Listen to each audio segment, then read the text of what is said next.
Class struggles in France, 1848 to 1850.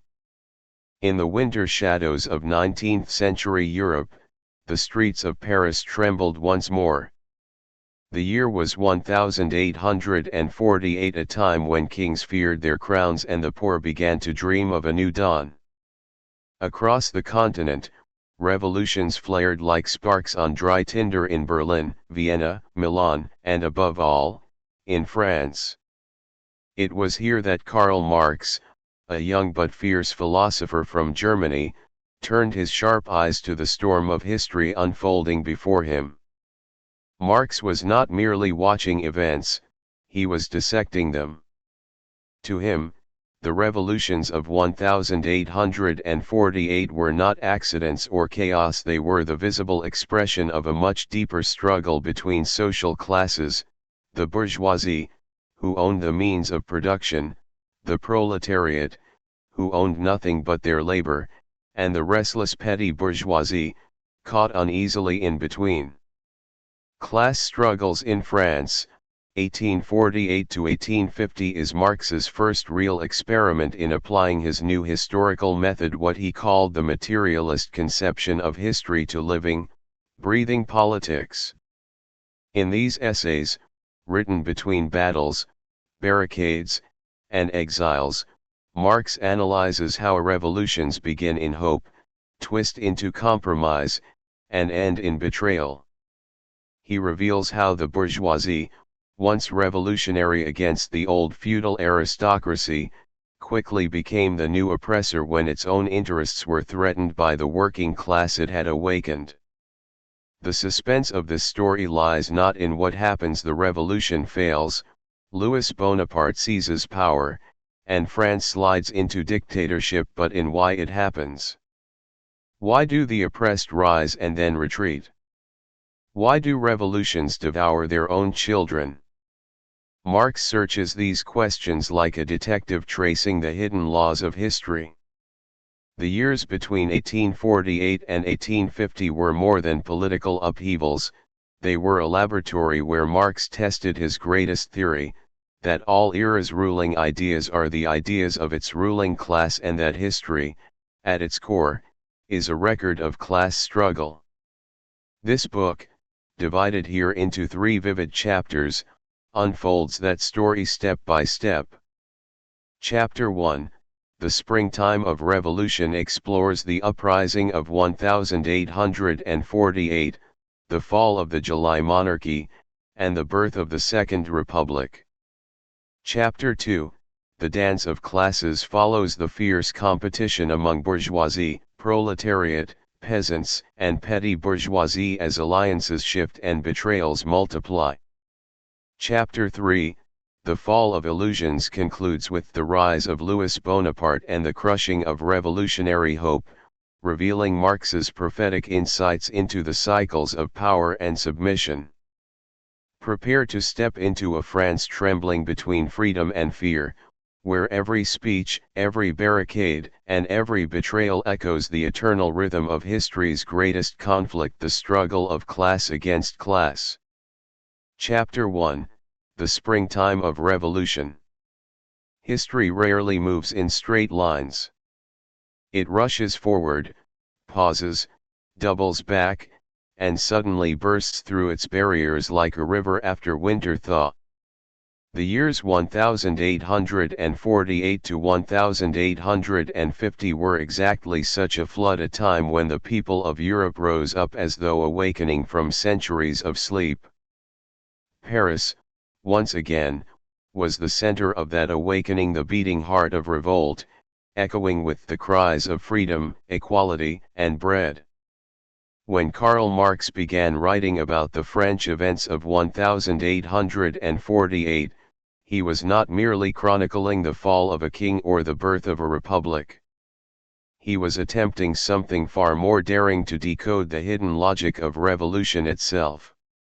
To him, politics was never just about leaders, constitutions, or speeches. Beneath every event, Marx believed, there lay a structure of class power, the invisible scaffolding of society. And when that structure cracked, revolutions were the result. The world before the storm. France in the 1840s was a nation under tension. The July monarchy, led by King Louis Philippe, called itself the monarchy of the bourgeoisie. It had come to power after the 1830 revolution that ousted the Bourbon kings. For a while, it seemed modern. It embraced industry, banking, and commerce. But the benefits of prosperity flowed upward, not downward. The bourgeoisie, factory owners, financiers, and merchants grew rich. The working class, crowded into factories and slums, grew restless. Unemployment was rising. Food prices soared. Wages fell. And worst of all, political participation was limited to the wealthy. Out of 35 million people, barely 200,000 had the right to vote. The rest, peasants, laborers, artisans, were spectators in their own nation. Marx saw this as the classic setup for class conflict. The bourgeoisie had replaced the old aristocracy but inherited its arrogance. It promised liberty, yet feared the masses. The working class, on the other hand, was beginning to recognize its collective strength. Though still unorganized, it had become the heartbeat of the new industrial age. In the cafés of Paris, radical journalists and intellectuals whispered of reform. Workers met secretly in clubs, discussing utopian socialism and the writings of men like Louis Blanc and Pierre-Joseph Proudhon. The air was thick with expectation and frustration. Then came the spark. The February Revolution, when the people took the streets. In February 1848, the government banned a series of banquets, peaceful gatherings where citizens met to demand electoral reform. When the banquets were outlawed, Paris erupted. Crowds filled the streets, waving red flags and shouting "Down with the monarchy." The National Guard, a citizen militia that once supported the king, began to waver. The army hesitated. Within days, barricades rose across the city. Wooden carts, paving stones, furniture, and iron bars piled high. Smoke curled into the gray winter sky. Shots echoed in narrow streets. The king's ministers tried to restore order, but it was too late. On February 24, 1848, Louis Philippe abdicated and fled to England disguised as Mr. Smith. France once again declared itself a republic. Crowds sang the Marseillaise and cheered in the squares. For a moment, a brief, intoxicating moment, it felt as though history had turned a corner toward freedom. But Marx saw something deeper beneath the celebration. In his eyes, revolutions were never simple victories of the people. They were collisions between classes with conflicting interests. Even in this joyful spring, he saw the seeds of division that would soon choke the dream. The coalition of illusions. The new provisional government of the Second Republic included men from every social camp, liberals, radicals, and socialists. Each claimed to speak for the people, but each meant something different by it. The bourgeois Republicans wanted a constitutional government, free markets, and an end to monarchy, but they also wanted to protect property and social order. The socialists wanted jobs for the poor, workers' rights, and social equality. The peasants, who made up the majority of France, wanted lower taxes and cheap bread and feared the return of aristocrats more than the rise of industrialists. This uneasy alliance could not last. The bourgeoisie feared the workers' demands. The workers, fresh from victory in the streets, believed the revolution belonged to them.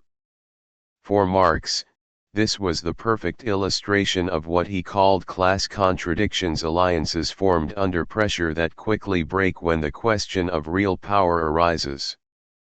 In the first months, the government created national workshops, state-run projects to employ the jobless. For the workers, this was a step toward the socialist dream. For the bourgeoisie, it was a dangerous experiment in communism. Money drained from the treasury.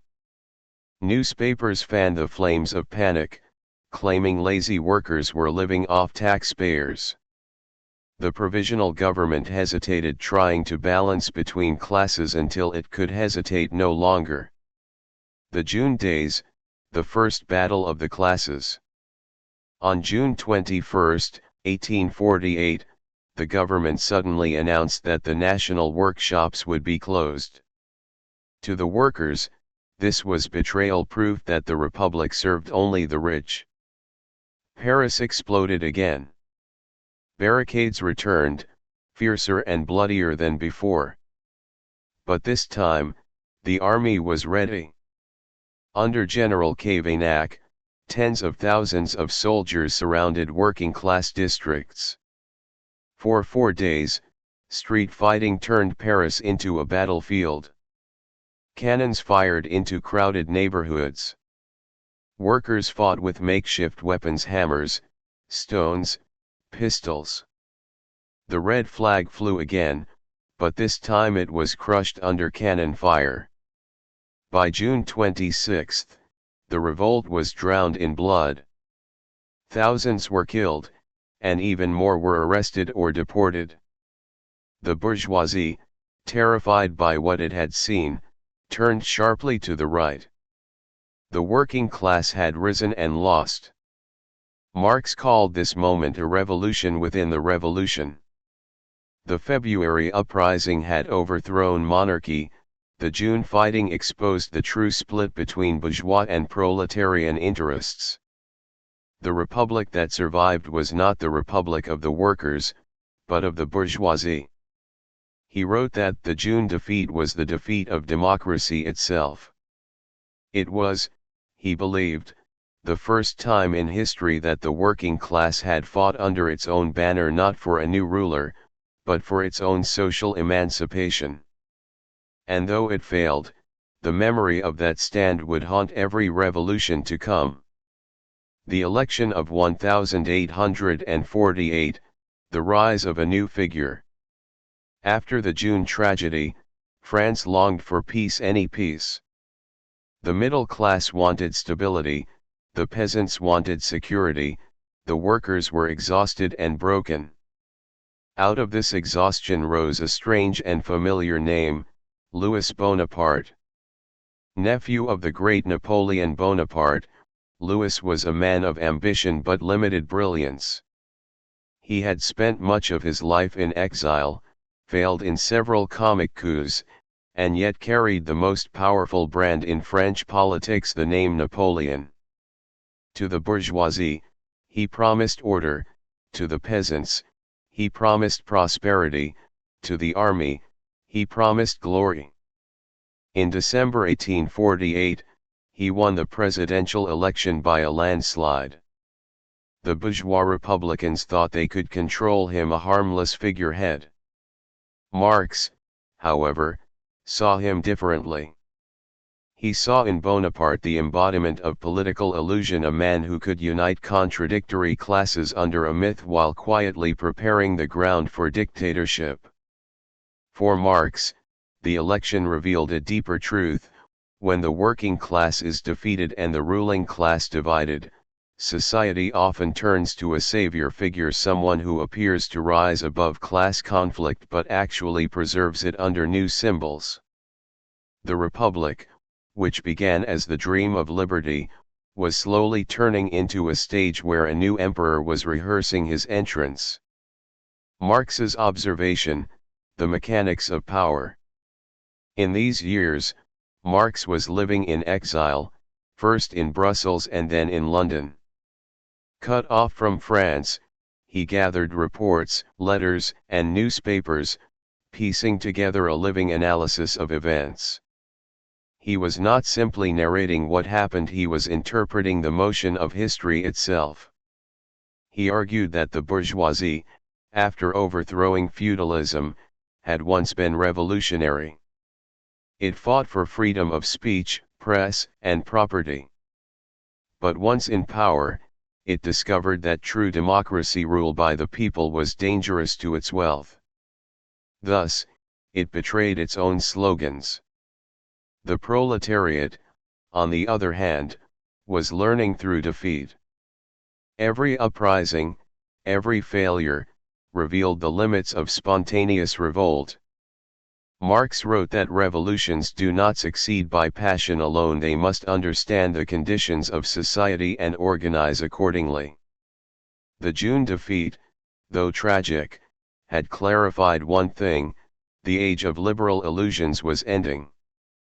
The struggle between capital and labor had stepped into the open. History had torn off its mask. The calm before the next storm. By the end of 1849, France was weary. Bonaparte played the role of humble servant of the Republic, even as he replaced loyal generals with his allies. The bourgeois National Assembly quarreled with him, believing him their puppet. But the peasants adored him, the army obeyed him, and the workers remained silent, beaten but not erased. Marx described this phase as a political intermission, a deceptive calm before the storm. Beneath the surface, the contradictions of society deepened. The bourgeoisie no longer trusted the Republic but feared the people more. The peasantry, isolated in villages, saw Bonaparte as the man of order, unaware that he was preparing to strangle the Republic entirely. In December 1851, just 3 years after his election, Bonaparte carried out a coup d'état, dissolving the assembly and declaring himself emperor. But that part of the story belongs to the later chapters, to the fall of illusions. For now, Marx ended his first analysis, the class struggles in France, with a paradox: the revolution had awakened the working class, even as it defeated them. The bourgeoisie had triumphed politically, but only by betraying its own promises of liberty and fraternity. He concluded that revolutions often fail outwardly but succeed inwardly, planting ideas that no defeat can kill. The June dead of Paris had fallen, but the meaning of their struggle had just begun to shape history. The echo of 1848. To read Marx's account of 1848 is to feel both the hope and heartbreak of revolution. He wrote not as a distant historian but as a witness, a man watching history's gears turn, hearing the cries from the streets, and trying to understand their deeper rhythm. He saw in France the miniature of all modern societies, classes rising, colliding, and transforming. He wrote that history repeats itself, first as tragedy, then as farce, a warning that the future would bring new Bonapartes, new betrayals, and new awakenings. The springtime of revolution had ended in winter, but its scent lingered. From its failures, Marx drew the lessons that would later shape the 18th Brumaire of Louis Bonaparte and Das Kapital. For him, 1848 was not the end of revolution, it was its rehearsal. And thus ends the first movement of this grand historical symphony, the birth of the Second Republic, the rise of hope, the betrayal of that hope, and the awakening of class consciousness. The streets of Paris were quiet again, but beneath the silence, the machinery of social conflict kept grinding forward. For the philosopher in exile, watching from afar, the message was clear: the revolution had been defeated, but history itself had taken sides. Chapter 2: The Dance of Classes. The barricades had fallen, the cannons had gone silent, and the smell of gunpowder still lingered in the narrow streets of Paris. The June days were over. The working class had been crushed, its clubs shut down, its leaders imprisoned or exiled.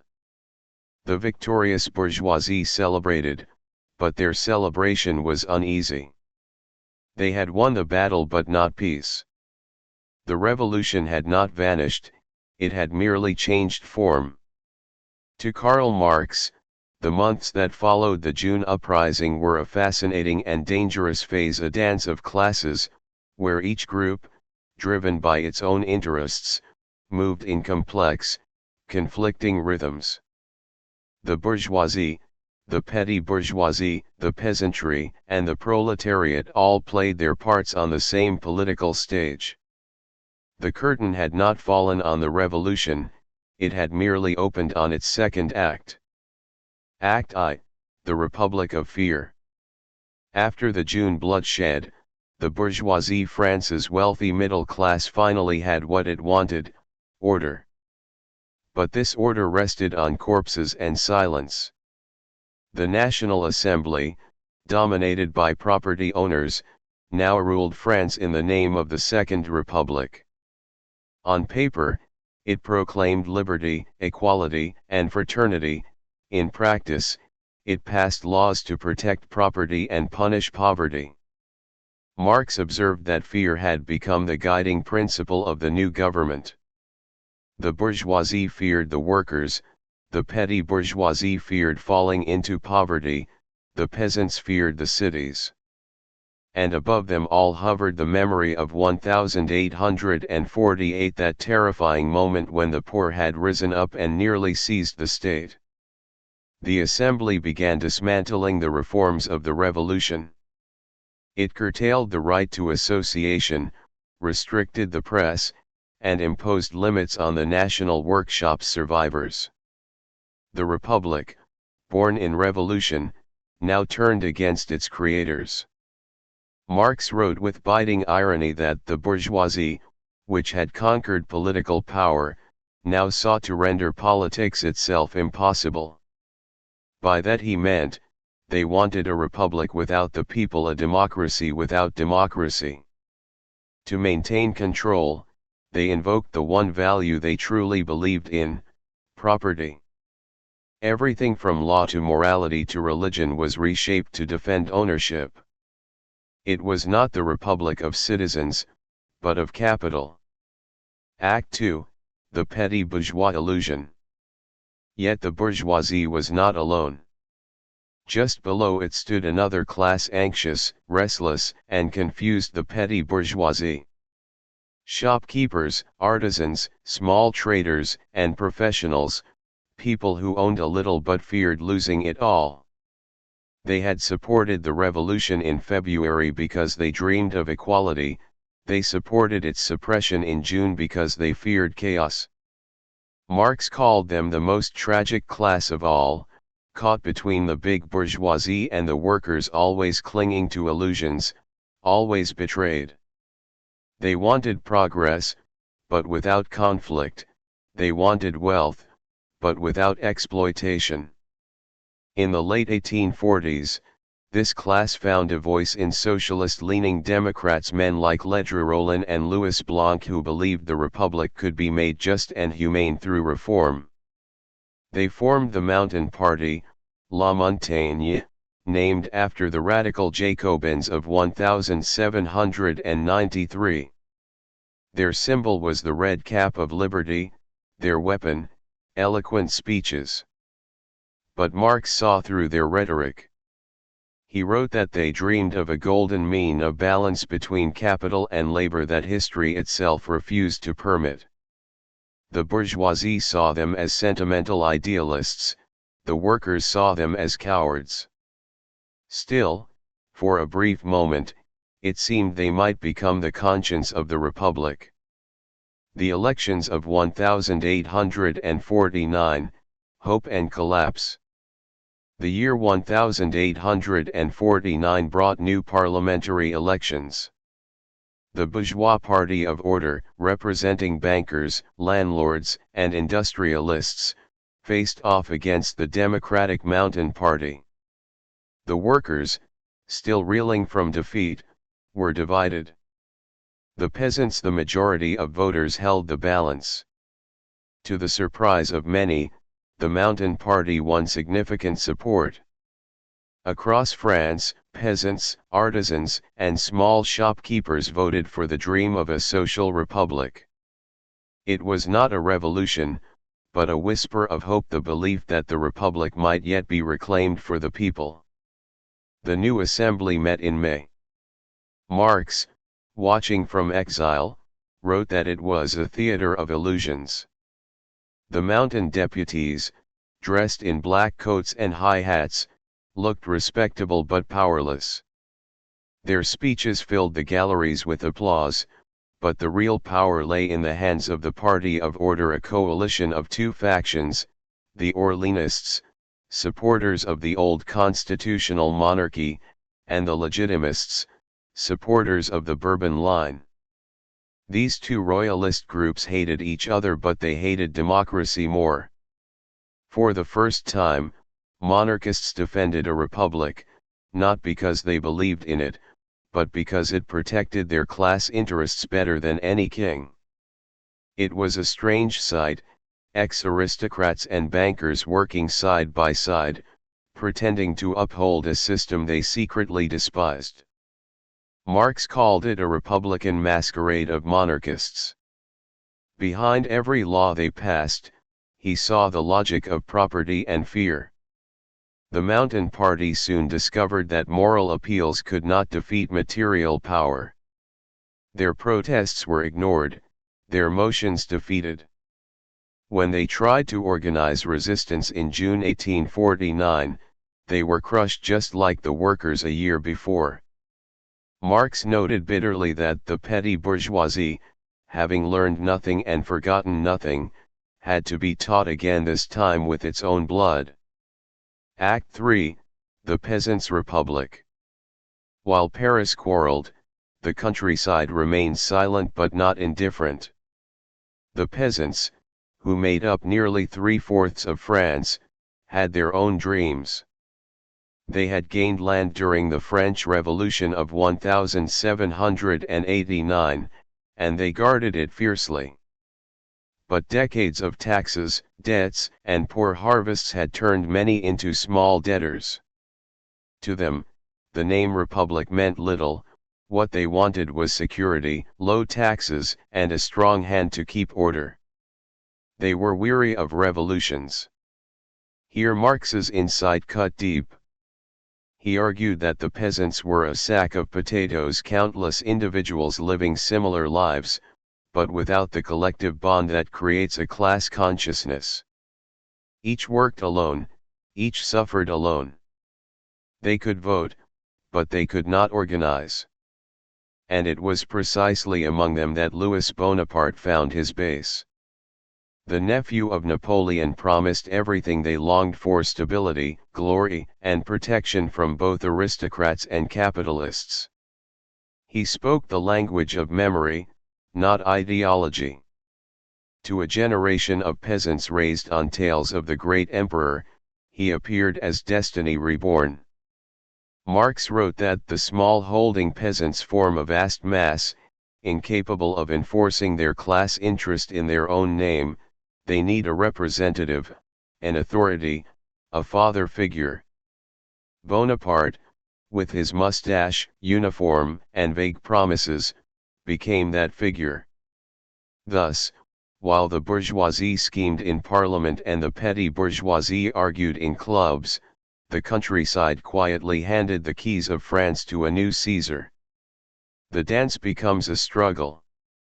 By late 1849, the Republic had turned into a chessboard of contradictions. Every class feared another. The bourgeoisie clung to the Party of Order, hoping to preserve property. The petty bourgeoisie oscillated between faith in reform and despair. The proletariat lay wounded but watchful. The peasants adored Bonaparte but understood little of what he represented. And above all these tensions hovered the president himself, Louis Bonaparte, calm, vague, and calculating. He knew that each faction thought it could use him. The bourgeoisie saw him as a puppet, the peasants saw him as a savior, the army saw him as a symbol. He let them all believe what they wanted. Meanwhile, he slowly replaced officials, built alliances in the military, and cultivated loyalty through spectacle. Marx, with a tone of prophetic clarity, wrote, "While the bourgeoisie debates in assemblies, the executive power builds an army." He saw in Bonaparte the rise of a new kind of ruler, one who hides behind democratic forms while dismantling democracy itself. The dance of classes was reaching its climax.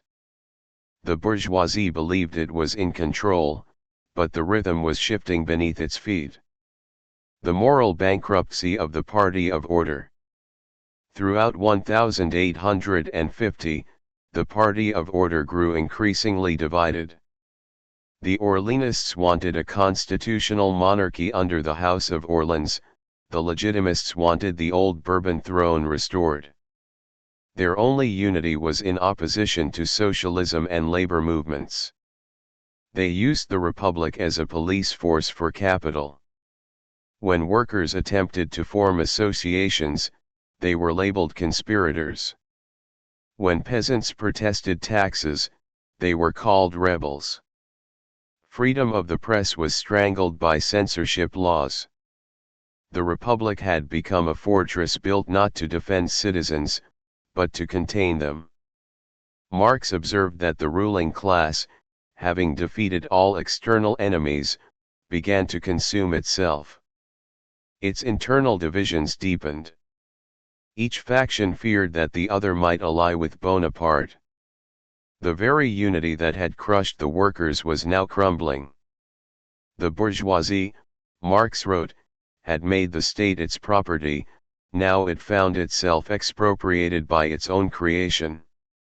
This was a subtle but powerful observation, that once a class creates a powerful state to protect itself, that state can eventually rise above it, controlling its creators rather than serving them. Bonaparte's growing influence was proof. The workers' shadow. Meanwhile, the working class had not disappeared.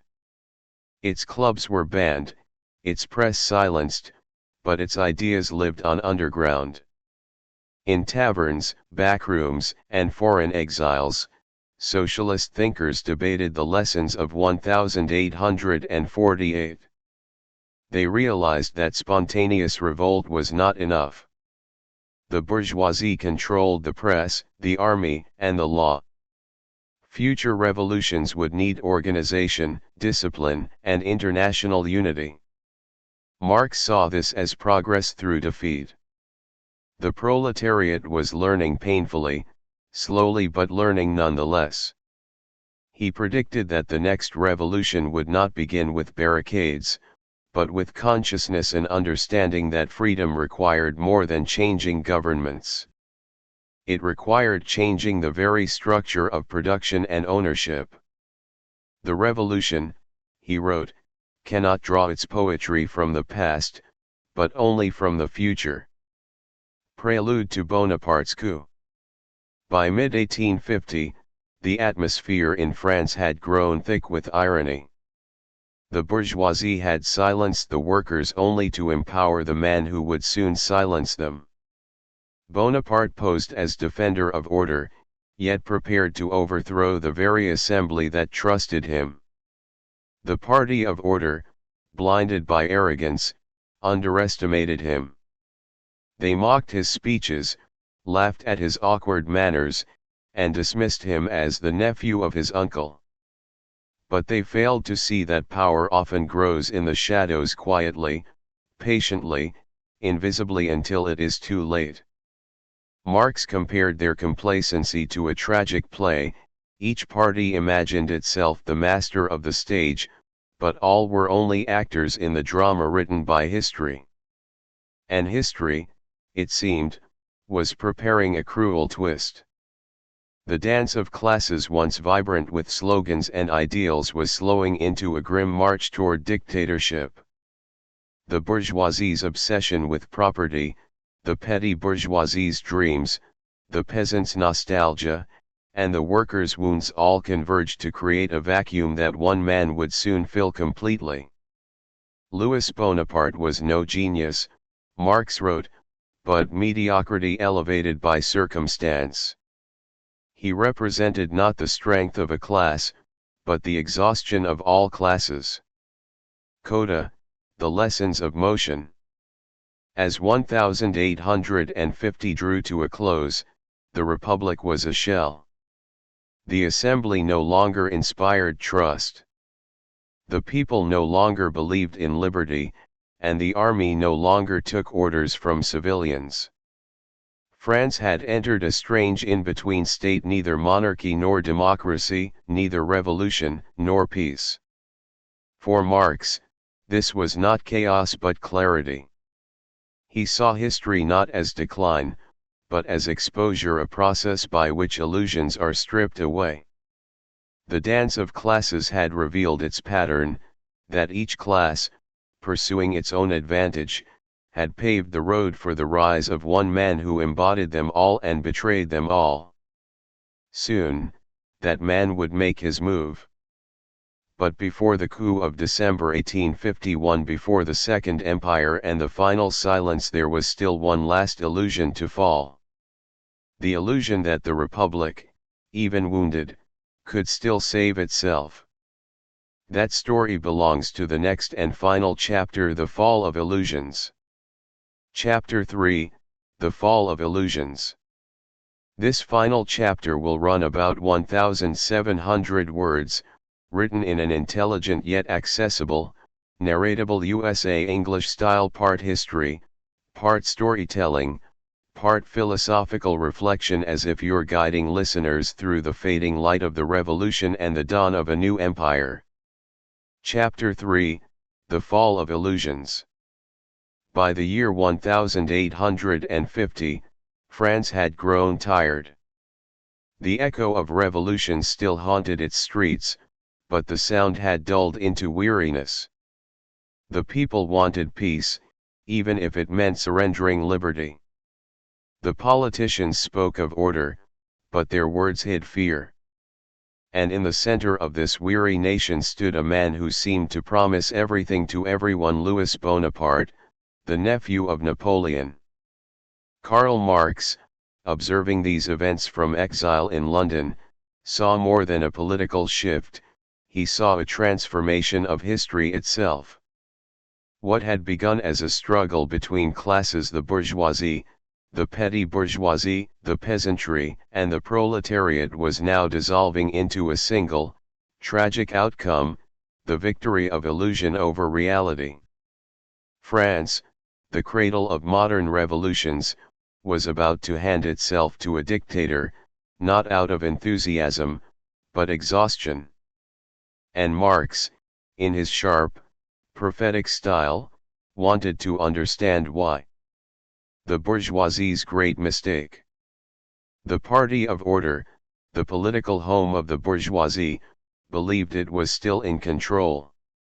It had the assembly, the laws, the banks, and the press. It had crushed the workers and silenced the socialists. It had turned the republic into a fortress of property. What could possibly go wrong? Everything, Marx replied. The bourgeoisie, he argued, had misunderstood power. It believed that power flowed naturally from wealth, that whoever owned the factories and the newspapers could rule the nation. But power, Marx insisted, also depends on organization, belief, and force. And by those measures, the bourgeoisie was losing fast. While its members fought over minor privileges in Parliament, Louis Bonaparte was building something far more potent, a direct connection with the peasantry and the army. The bourgeoisie had alienated both. The peasants, crushed by taxes and debt, saw the assembly as a den of corrupt lawyers. The soldiers, drawn mostly from poor families, despised the wealthy who spoke of liberty but paid them little. Bonaparte, with his simple slogans and theatrical humility, appeared as a man of the people, a savior above politics. The bourgeoisie laughed at his pretensions, but Marx warned that they were laughing at their own funeral. The bourgeoisie, he wrote, learned too late that a man who appears stupid may be dangerous precisely because he is taken for a fool. The disarming of the Republic. In 1850 and 1851, the Assembly, dominated by the Party of Order, continued to narrow the Republic's freedoms. It imposed press censorship, restricted suffrage, and curtailed the right of assembly. The great irony was that these measures, designed to weaken socialism, also weakened the very republic that had protected the bourgeoisie. By May 1850, a new electoral law stripped the right to vote from 3 million citizens, mainly urban workers and small tradesmen. The Party of Order justified it as a defense against anarchy. In truth, it was an act of fear.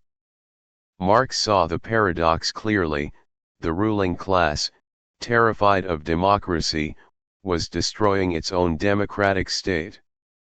In doing so, it left a vacuum that only one figure could fill: Bonaparte.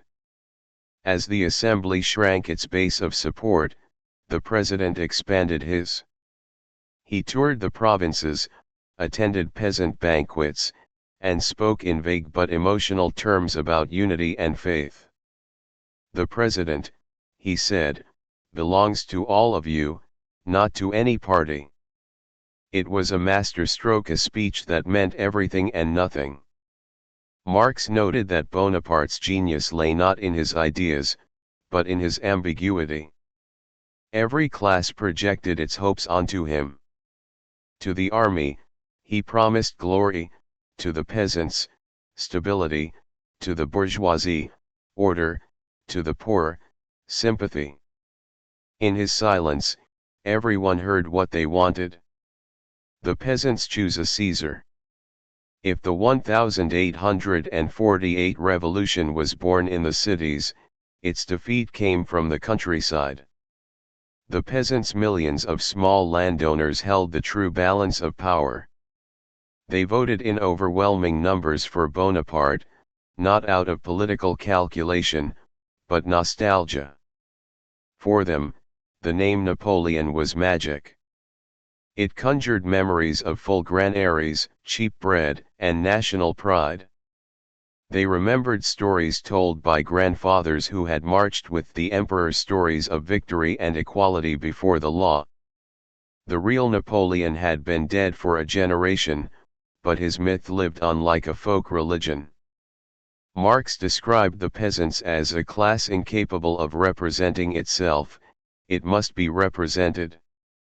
They wanted protection, not politics; a ruler, not a parliament. Bonaparte understood this perfectly. He became the face of their longing for a strong hand to guard their fields and their faith. In his correspondence, Marx wrote that the revolution of 1848 had sown democracy, but it was the soil of ignorance that gave birth to Caesarism. That Caesarism, ruled by one man claiming to embody the people, was about to return in full force. The Party of Order devours itself. In Paris, the Assembly continued to crumble under its own contradictions. The Orleanists and Legitimists, rival monarchist factions, were still secretly plotting to restore their respective kings. But neither trusted the other, and both feared the masses. Meanwhile, Bonaparte, their supposed ally, was quietly replacing prefects, officers, and police with his loyalists. His control over the executive branch grew daily. Marx watched this with dark amusement. The legislature, he wrote, was digging its own grave with the laws it passed. By trying to suppress democracy, the Assembly had isolated itself from the people. By mocking Bonaparte, it had created the myth of his independence. The bourgeois deputies thought they were fencing with a clown, not realizing that the clown had a sword. In October 1851, tensions reached a breaking point. The Assembly attempted to reduce Bonaparte's control over the army. He responded with defiance. His supporters staged public demonstrations, chanting, "Vive Napoleon!" Soldiers began shouting the same in the barracks. The party of order hesitated, always debating, never acting. They considered impeaching the president but feared the army's reaction. Bonaparte, in contrast, acted swiftly and decisively.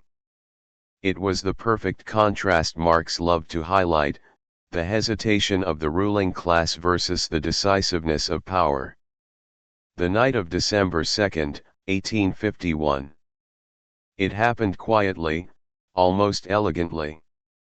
In the early hours of December 2, 1851, Bonaparte made his move. Paris awoke to find posters on every wall announcing the dissolution of the National Assembly, the restoration of universal male suffrage, and the arrest of key opposition leaders. Troops occupied government buildings and strategic points across the city. The coup had begun. Resistance flared briefly. Some deputies tried to rally in the streets, but the army dispersed them.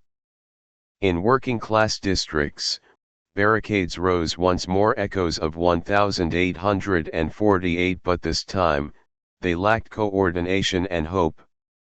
The soldiers, loyal to Bonaparte, crushed them with brutal efficiency. By evening, it was over. The assembly was dissolved. Thousands were imprisoned. France's brief experiment in republican democracy had ended without ceremony. Marx described the event as the farce that followed the tragedy. The revolution of 1848 had failed heroically, the coup of 1851 succeeded absurdly. Yet its absurdity, he warned, made it no less dangerous. He wrote with scathing irony, the bourgeoisie's only remaining wish was for a strong government, and it got one. It wanted to bury the revolution, and it dug its own grave. The Second Empire rises. In December 1852, 1 year after the coup, Louis Bonaparte held a plebiscite asking the people to approve his transformation into Emperor Napoleon III. The result was a landslide, nearly 8 million votes in favor. France, exhausted by turmoil, had traded liberty for stability. The Second Empire was born. Marx saw this not as the triumph of one man, but as the resolution of class exhaustion. Every class, having failed to achieve its aims, surrendered. The bourgeoisie accepted the empire because it promised protection of property. The peasants adored it because it promised peace. The proletariat, beaten and censored, could only endure it. The revolution had come full circle, from monarchy to republic to empire, a spiral of hope and betrayal repeating itself in different costumes. Marx concluded that Bonaparte's empire was not a revival of the old aristocracy but a modern form of authoritarianism, resting on bureaucracy, military force, and illusion. The state, he wrote, has become an independent power, standing above society, at once its guardian and its jailer. Under Napoleon III, France would expand its railways, its colonies, and its industry, but the spirit of 1848 was dead. Marx's final reflection, history's double face. In class struggles in France, Marx did not mourn the defeat as much as he dissected it. For him, every failure revealed something essential about the structure of society. The bourgeoisie's fear of democracy exposed the limits of liberalism. The petty bourgeoisie's confusion showed the futility of compromise between capital and labor. The peasant's faith in Bonaparte revealed the power of myth over class consciousness. Yet, Amid all this disillusionment, Marx saw a deeper progress: the awakening of the proletariat as a historical subject. The workers had been beaten, yes, but they had discovered themselves as a distinct force, not just part of the people, but a class with its own destiny. Their defeat, paradoxically, made their identity clearer. The revolution, Marx wrote, has not perished, it has only shed its illusions. The next revolution, he believed, would not seek to reform the old order, but to abolish it.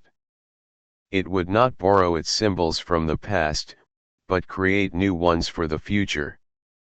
He closed with words that echo even now. Revolutions do not end with victory or defeat.